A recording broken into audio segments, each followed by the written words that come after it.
샤랄라한 DJ 샤디와 함께하는 달콤한 시간. 위대한 마법사 오즈 세 번째 이야기. 이상한 허수아비. 오늘도 샤디와 함께 행복하시고 좋아요와 구독 부탁드립니다.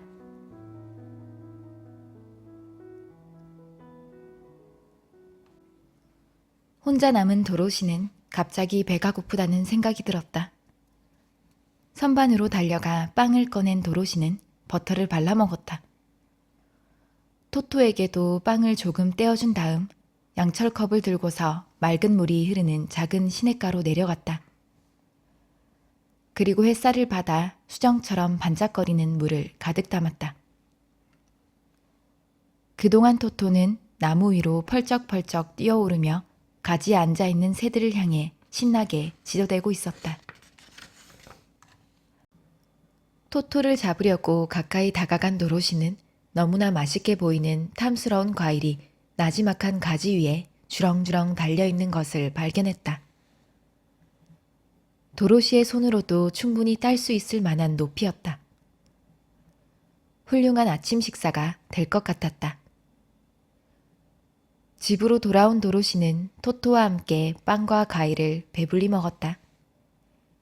그리고 맑고 시원한 물을 마음껏 마시고서 에메랄드시로 여행을 떠날 준비를 했다. 도로시에게는 갈아입을 수 있는 여벌의 옷이 단 하나밖에 없었다. 하지만 다행히도 그 옷은 깨끗이 세탁되어 침대 옆에 있는 옷걸이에 걸려 있었다. 그것은 하얀색과 파란색의 줄무늬가 들어간 무명 옷이었다. 하도 여러 번 빨아서 파란색이 조금 바래기는 했지만 아직은 꽤 입을만 했다. 도로시는 손과 얼굴을 깨끗이 씻고 빨아놓은 옷으로 갈아입었다. 그리고 머리에는 차양이 달린 분홍색 모자를 썼다. 마지막으로 작은 바구니에 빵을 가득 담고 하얀 손수건으로 덮었다. 이제 길을 떠나려고 하는 순간 문득 발을 내려다본 도로시는 신발이 너무나 낡고 더러워졌다는 생각이 들었다. 토토, 이 신발로는 도저히 긴 여행을 할 수가 없을 것 같구나. 토토도 새까맣고 동그란 눈으로 그녀의 얼굴을 바라보며 꼬리를 흔들었다. 마치 말을 알아듣는 것 같았다. 바로 그때 식탁 위에 놓여있던 동정나라 마녀의 은구두가 도로시의 눈에 띄었다. 저 신발이 내 발에 맞을지 모르겠다. 저 신발이라면 먼 길을 걸어도 괜찮을 거야. 잘 닳지 않을 테니까 말이야. 도로시는 낡아빠진 가죽 신발을 벗고 은구두를 신어보았다. 구두는 마치 도로시를 위해 만들어 놓은 것처럼 발에 꼭 맞았다. 마침내 도로시는 바구니를 집어들고 말했다. 자, 가자 토토. 에메랄드 시로 가는 거야. 위대한 마법사 오즈에게 캔자스로 돌아갈 수 있는 방법을 물어보자. 도로시는 문을 잠근 다음 열쇠를 호주머니 속에 조심스럽게 집어넣었다. 그리고 길을 떠났다. 토토는 아주 엄숙한 표정으로 도로시의 뒤를 따라왔다. 여러 갈래의 길이 있었지만 도로시는 금방 노란색 벽돌이 깔린 길을 찾을 수가 있었다. 도로시는 에메랄드 시를 향해 씩씩하게 걸어가기 시작했다. 그녀의 은구두가 단단한 노란색 벽돌에 부딪히며 경쾌한 소리를 냈다. 태양은 눈부시게 빛나고 새들은 명랑하게 지저대고 있었다. 비록 어느 날 갑자기 회오리 바람에 실려 머나먼 땅으로 홀로 떨어지기는 했지만 도로시는 여러분이 생각하는 것처럼 그렇게 슬프거나 외롭지 않았다. 길을 따라 걸으며 도로시는 주위의 아름다운 풍경에 놀라지 않을 수가 없었다. 길 양쪽으로는 밝은 파란색으로 칠해진 나지막한 담장이 서 있었고 담장 너머에는 온갖 곡식들과 야채들이 풍요롭게 자라고 있는 들판이 끝없이 펼쳐져 있었다. 뭉크킨들은 농작물을 키우는데 특별한 재능을 지닌 훌륭한 농부들인 것이 분명했다. 가끔씩 집이 나타나기도 했다. 도로시가 그 앞을 지나갈 때마다 사람들은 재빨리 달려나와 그녀를 향해 공손하게 절을 했다. 도로시가 나쁜 마녀를 죽이고 그들을 노예 생활에서 벗어나게 해주었다는 소문이 벌써 온 사방에 퍼졌기 때문이었다. 뭉크킨들의 집은 조금 이상한 모양이었는데 사방이 둥글고 위에는 둥근 지붕이 씌어져 있었다. 그리고 한결같이 파란색으로 칠해져 있었다. 이곳 동쪽 나라에서는 파란색이 가장 좋아하는 색이었다. 저녁이 가까워오자 줄곧 길을 걸어온 도로시는 몹시 피곤해졌다. 그리고 차츰 어디에서 밤을 보내야 할지 걱정스러운 생각이 들었다. 결국 도로시는 다른 집보다는 조금 더 커다란 어떤 집으로 들어갔다.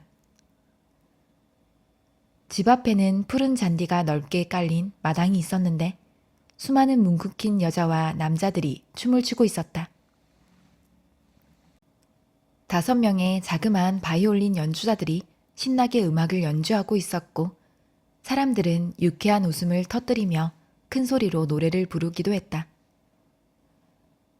한쪽 옆에 놓인 커다란 식탁 위에는 먹음직스러운 과일들과 온갖 종류의 나무 열매들, 파이와 케이크, 그리고 여러 가지 맛있는 음식들이 산더미처럼 쌓여 있었다. 뭉크킨들은 도로시를 반갑게 맞아들였다. 그리고 함께 저녁 식사를 하고 하룻밤 묵어가라고 청했다. 이 집은 이 나라 안에서도 가장 부유한 뭉크킨의 집이었다. 지금은 나쁜 마녀의 손에서 벗어난 것을 축하하기 위해 친구들이 모두 모여 흥겨운 잔치를 벌이고 있었던 것이다. 도로시는 푸짐한 저녁을 마음껏 먹었다.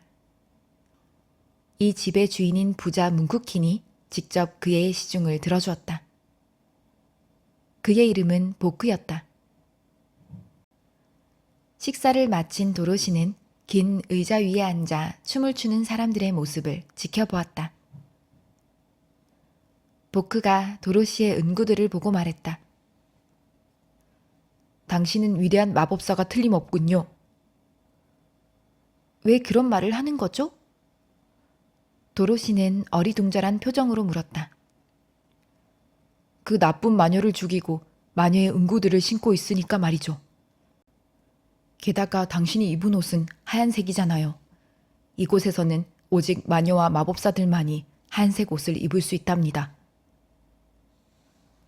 사실 제 옷은 파란색과 하얀색 줄무늬가 들어있는 거예요. 도로시는 치마의 주름을 펴보이며 말했다. 그거야말로 당신에게 딱 어울리는 색깔이죠. 보크가 말했다. 파란색은 뭉크킨의 색이고 하얀색은 마녀들이 입는 색이죠. 그러니까 우리들은 당신이 우리들의 친구인 착한 마녀라는 걸 금방 알 수 있답니다. 이 말을 들은 도로시는 뭐라고 말해야 좋을지 몰랐다. 모든 사람들이 그녀를 마녀라고 생각하는 것 같았다. 하지만 도로시 자신은 우연히 회오리 바람에 실려 이 낯선 땅까지 날아오게 된 평범한 어린 소녀에 불과하다는 사실을 잘 알고 있었다. 흥겨운 춤을 구경하는 것도 실증이 나자 보크는 도로시를 집 안으로 안내했다. 그리고 아주 작은 예쁜 침대가 있는 방을 준비해 주었다. 침대를 덮고 있는 이불도 파란색이었다. 도로시는 아침이 밝아올 때까지 편안하게 잠을 잤다. 토토도 침대 밑에 있는 파란색 깔개에 몸을 웅크린 채 잠이 들었다. 잠에서 깨어난 도로시는 왕성한 식욕으로 아침을 많이 먹었다. 그리고 토토와 놀고 있는 뭉크킨의 갓난아기를 지켜보았다. 아기는 바닥을 기어다니며 토토의 꼬리를 잡으려고 애를 쓰고 있었다. 그리고 가끔씩 큰 소리로 웃음을 터뜨렸다. 아기의 명랑한 웃음소리는 도로시의 마음을 무척 기쁘게 했다. 토토는 모든 사람들의 관심을 한 몸에 받으며 호기심의 대상이 되었다. 뭉크킨들은 강아지를 처음 보았기 때문이었다. 에메랄드 C까지는 얼마나 남았죠? 도로시가 물었다. 나도 모릅니다. 보크가 심각한 얼굴로 대답했다. 한 번도 가본 적이 없거든요. 이곳 사람들은 특별히 오즈에게 부탁할 일이 없는 한 되도록 오즈로부터 멀리 떨어져 있으라고 한답니다. 어쨌든 에메랄드 C까지는 아주 먼 길이 틀림없어요. 앞으로도 며칠을 더 가야 할 겁니다. 지금 이곳은 모든 것이 풍요롭고 날씨도 좋지만 머지않아 아주 힘들고 위험한 길을 지나야만 할 거예요. 이 말을 들은 도로시는 조금 걱정이 되었다. 하지만 오직 위대한 마법사 오즈만이 그녀를 다시 고향인 캔자스로 돌려보내줄 수 있었다. 도로시는 결코 이대로 물러서지는 않겠다고 단단히 결심했다. 친구들과 작별 인사를 한 도로시는 다시 노란 벽돌이 깔려있는 길을 따라 걸어가기 시작했다. 몇 킬로미터 정도 걸어간 후에 도로시는 잠시 쉬어가야겠다는 생각이 들었다. 그래서 길 양쪽에 서 있는 담장 위로 기어 올라가 널빤지 위에 걸터 앉았다. 그다지 멀지 않은 곳에 허수아비가 서 있는 것이 보였다. 허수아비는 옥수수 밭으로 몰려오는 새들을 쫓기 위해 장대 위에 높이 매달려 있었다. 도로시는 손으로 턱을 괜 채 허수아비를 열심히 바라보았다. 허수아비의 머리는 지프로 채워진 작은 자루로 만들어졌는데 자루 위에는 사람 얼굴처럼 눈과 코와 입이 그려져 있었다. 허수아비의 머리에 씌어져 있는 누덕누덕하고 끝이 뾰족한 파란색 모자는 아마도 한때 어떤 뭉크킨이 썼던 것 같았다. 발은 이 나라 사람들이 모두들 신고 다니는 파란색의 낡은 장화였다. 이렇게 만들어진 허수아비는 기다란 장대에 꽂힌 채 옥수수 밭 위로 높이 세워져 있었다. 한동안 이상하게 생긴 허수아비의 얼굴을 열심히 들여다보고 있던 도로시는 허수아비가 그녀를 향해 천천히 한쪽 눈을 찡그리는 것을 보고 깜짝 놀랐다. 도로시는 순간 뭔가 잘못 본 것이 틀림없다고 생각했다. 캔자스의 허수아비들 중에서 윙크를 하는 허수아비는 한 번도 본 적이 없었다. 하지만 허수아비는 도로시를 향해 정중하게 고개를 숙이며 인사했다. 도로시는 얼른 담장에서 기어 내려와서 허수아비를 향해 다가갔다. 토토는 장대 주위를 빙빙 돌면서 시끄럽게 지저댔다. 안녕, 좋은 날이야. 허수아비가 목이 쉰 듯한 목소리로 인사했다. 너가 말을 한 거니? 도로시는 믿을 수 없다는 듯이 소리쳤다. 그렇고 말고. 허수아비가 대답했다. 만나서 반갑구나. 요즘 어떻게 지내니? 나는 잘 지내. 고마워. 도로시는 예의 바르게 대답했다. 너는 어때? 나는 별로 좋지 않아. 허수아비가 빙그레 미소를 지으며 말했다. 밤이나 낮이나 여기에 매달려서 까마귀나 쫓고 있으니 너무 지겨워. 거기서 내려올 수가 없니? 도로시가 물었다. 안 돼. 내 등에는 장대가 꽂혀 있거든. 만약 너가 이 장대를 뽑아준다면 고마울 텐데. 도로시는 두 팔을 뻗어서 허수아비를 장대에서 들어올려 빼냈다. 지프로 만들어져 있었기 때문에 허수아비는 아주 가벼웠다. 정말 고마워. 땅 위에 놓여진 허수아비가 말했다. 마치 새로운 사람이 된 것 같은 기분이야. 도로시는 꿈인지 생시인지 도무지 알 수가 없었다. 지프로 만든 허수아비가 말을 하고 절을 하고 걸어 다니기까지 하다니 참으로 이상한 일이었다. 너는 누구니? 늘어지게 하품을 하며 활짝 기지개를 켜고 난 허수아비가 물었다. 어디를 가는 중이지? 내 이름은 도로시야. 나는 지금 에메랄드시로 가는 중이란다. 위대한 마법사 오즈에게 나를 캔자스로 돌려보내달라고 부탁하려고 말이야. 에메랄드시가 어디에 있는 거지? 허수아비가 궁금한 듯이 물었다. 그리고 오즈가 누구지? 어머, 너는 오즈를 모른단 말이니? 도로시가 깜짝 놀라 반문했다. 난 모르는 걸. 정말이야.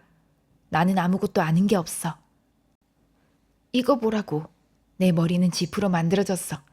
나에게는 생각을 할 수 있는 뇌가 없단 말이야. 허수아비는 서글픈 목소리로 대답했다. 도로시는 안타까운 표정이 되었다. 오, 이런, 정말 미안해. 그거 참 안 됐구나. 만약 내가 너와 함께 에메랄드 시로 간다면 위대한 마법사 오즈가 나에게 뇌를 만들어줄까? 글쎄, 나는 잘 모르겠는걸. 도로시가 자신 없는 목소리로 말했다.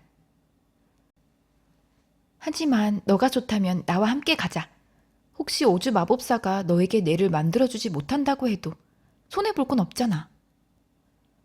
너 말이 맞아. 허수아비가 신이 나서 맞장구를 쳤다. 이거 보라고. 내 다리나 팔이 지프로 만들어진 것은 괜찮아. 나는 상관하지 않는다고. 왜냐하면 그 때문에 상처를 입거나 아플 염려가 없으니까 말이야. 어떤 사람이 내 발가락을 밟거나 핀으로 나를 찌른다고 해도 아무 문제가 없어. 나는 느끼지도 못하니까 말이야. 하지만 사람들이 나를 바보라고 부르는 건 정말 싫어. 내 머릿속에는 너처럼 내가 들어있지 않고 지푸라기만 잔뜩 들어있는데 내가 어떻게 뭔가를 알 수가 있겠어? 너 기분을 나도 알 것 같아. 도로시가 고개를 끄덕이며 말했다. 도로시는 허수아비의 처지를 진심으로 동정했다. 나와 함께 가자. 내가 오즈 마법사에게 너를 위해 뭔가를 해달라고 부탁해 볼게. 고마워. 허수아비는 몹시 기뻐했다. 둘은 다시 길이 있는 곳으로 걸어갔다. 도로시는 허수아비가 담장을 넘을 수 있도록 도와주었다. 그리고 노란 벽돌길을 따라 에메랄드 시를 향해 갔다. 처음에 토토는 새로 생긴 이 일행을 별로 반기는 기색이 아니었다. 토토는 수상쩍은 듯이 허수아비의 주위를 빙빙 돌면서 코를 킁킁거리고 냄새를 맡았다. 마치 지푸라기 속에 생쥐라도 숨어 있다고 생각하는 모양이었다. 그리고 가끔씩 허수아비를 향해 사납게 짖었다. 토토는 신경 쓰지 마. 도로시가 새로운 친구를 안심시켰다. 저렇게 짖어도 물지는 않으니까 말이야. 아니, 나는 전혀 무섭지 않아. 허수아비가 대답했다. 어떤 동물도 지프로 만든 허수아비를 다치게 할 수는 없어. 너가 들고 있는 그 바구니를 나에게 주렴. 나는 괜찮으니까 말이야. 나는 결코 피곤해지는 법이 없거든. 너에게 한 가지 비밀을 알려줄까? 허수아비는 길을 걸으며 이야기를 계속했다. 이 세상에서 내가 무서워하는 게 딱 한 가지가 있어. 그게 뭐지? 도로시가 궁금한 듯이 물었다. 너를 만든 뭉크킨 농부 말이니? 아니야.